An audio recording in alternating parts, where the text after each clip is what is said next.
For and there are things that are under our control and others that are not, opinions, preferences, desires and aversions. In a word, everything that is inherent our actions are under our control. On the other hand, the body, wealth, reputation, authorities, in a word, everything that is not inherent to our actions is beyond our control. This is how the manual or guide to life of the famous Greek philosopher begins. If you want to live a fulfilling life without an excess of soul afflictions, you must understand that there are things under your control and others that are not. Our duty is to spend our energy on what is under our command and ignore what is not. One of the greatest problems a human being can face is the opinions and judgments of other people. It's practically inevitable to be affected negatively or positively by them. If you truly want to avoid being affected, you must understand that the opinions of others, insults or any type of personal attack are not under your control. In the manual of life we learn how to act in the case of being the object of an offense. Therefore, the purpose of this video is to extract the teachings from the famous manual of life in order to achieve a mental state that allows us to reduce or eliminate all kinds of suffering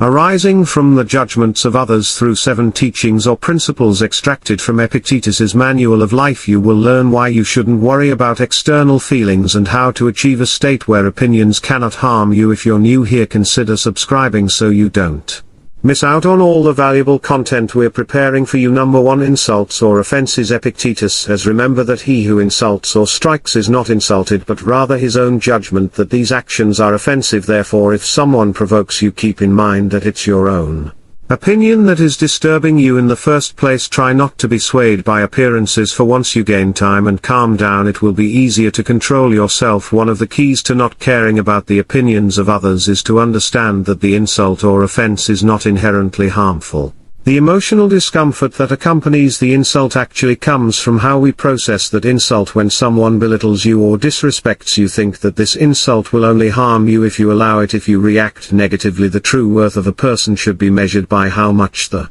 why can tolerate negativity. Unfortunately, life is like that. When you feel insulted or offended, ask yourself, do I want to win or lose? Do I want to yield to what I cannot control? Let me draw a parallel with Stoicism and pleasures. If we want to stop being influenced by them, we must not fight against desire, for desire will never disappear. The difference lies in how we process that desire. If we completely surrender to it or ignore it in this way, if you manage not to be disturbed by the insult, the satisfaction you will feel afterwards will make you someone superior and capable of advancing steadfastly through adversity. Surely you're thinking of that time when a negative comment ruined your day or week despite your efforts. Let me tell you that I understand how you feel, as everyone has been in that situation at some point. If this is your case, I recommend you keep walking.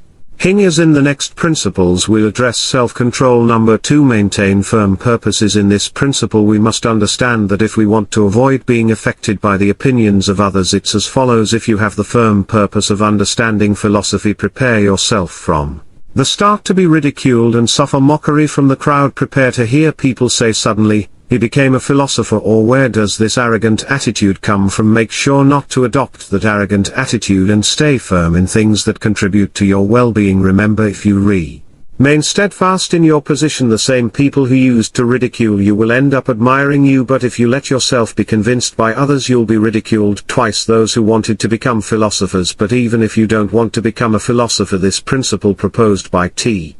Greek can be applied to any other aspect of our lives. This principle is essential, as many people neglect their true talents just to please dissenting voices. What Epictetus tells us is that if we allow our purpose to be influenced by the fear of others' opinions, we won't fail because we read and didn't succeed, but because we yielded to the opinions of others. We shouldn't interpret this as a failure but as a real problem. When a person gives up just to avoid social conflicts or to prevent others from opining about them, it's worth persevering even if there is mockery or questioning for a while. After all, by moving forward you'll be living according to your own nature. I recommend you think about this whenever you need to make a decision in your life. Consider your priorities and understand the true reason behind your choices. Number 3. Don't worry if someone speaks ill of you. Don't let the idea of living in dishonor and being nobody anywhere worry you, for if not receiving honors were a bad thing, then others would have the power to make us unhappy, and that's not how things work. The truth is that you are only someone in things that are under your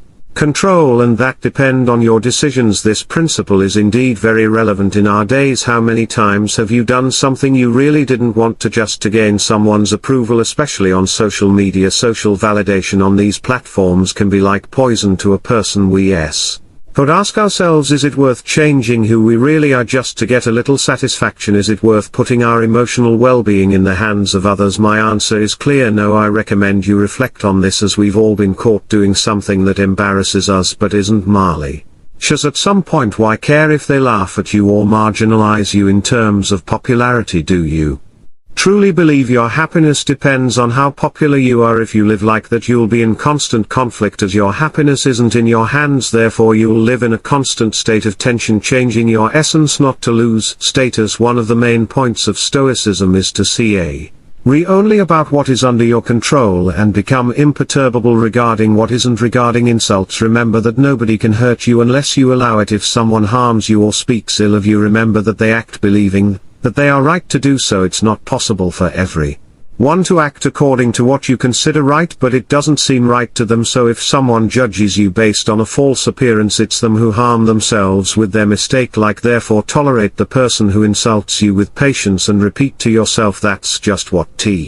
Hey, think. Number 4. Exercise high control for an insult to turn into an offense. As Epictetus said, we must have the same respect for our mind as we do for our body. I'm sure you wouldn't allow a stranger to enter your house every day knowing the threat that would pose. Yet when we receive an insult and process it as an offense, we allow that person to enter our mind and stay there for a few days, because then we allow strangers into our mind when we would never let them into our homes, to achieve a state where we ignore the negative feelings arising from an offense. Discipline and self-control must be accumulated. Apply this to all situations in life, including with family. When you're angry, control that emotion, as it will prevent much unnecessary suffering and make you feel more at ease with yourself. Believe me, this will make a significant change in your life. Number 5. Act according to your best judgment. We shouldn't be ashamed of being seen acting according to our principles, even if others may form a wrong idea of what we're doing. If we're acting correctly, why fear others' wrong judgment? This also applies to the use of social media, where we often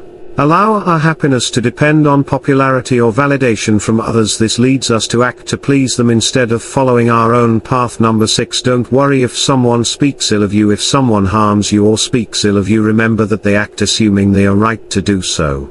But it's not possible to think that everyone would act according to what seems right to you but not to them. Therefore, if they are judging from a false appearance, it's them who harm themselves with their mistake. Based on these principles, tolerate the person who judges you with patience, and on each of these occasions tell yourself. Number 7. No one can hurt you. Through this 7th principle, we analyze the motivation of the sender of the insult, and what it tells us is that we can't expect everyone to act according to what you consider right or according to your worldview. His way of thinking can be very harmful. We should consider the following reflection: is it really viable to believe that everyone has the same worldview as you? Thinking like this is quite naive. Therefore, if someone insults you believing they know the truth about you, deeply consider the following.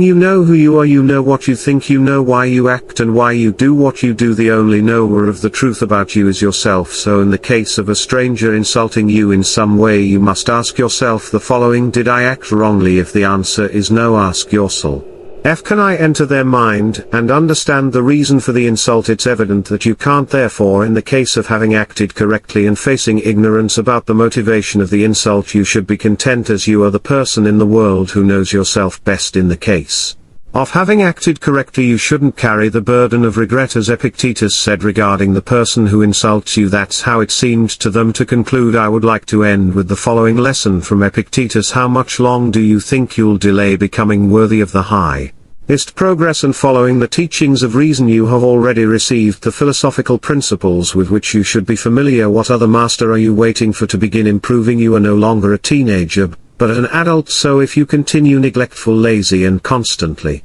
postponing things, adding excuse after excuse, and putting off the day you will dedicate to yourself, life will pass by while you remain ignorant until the day of your death. What did you think of the video? Let me know your opinion in the comments. If you're new here, be sure to subscribe to our channel Motivation Face. Goodbye.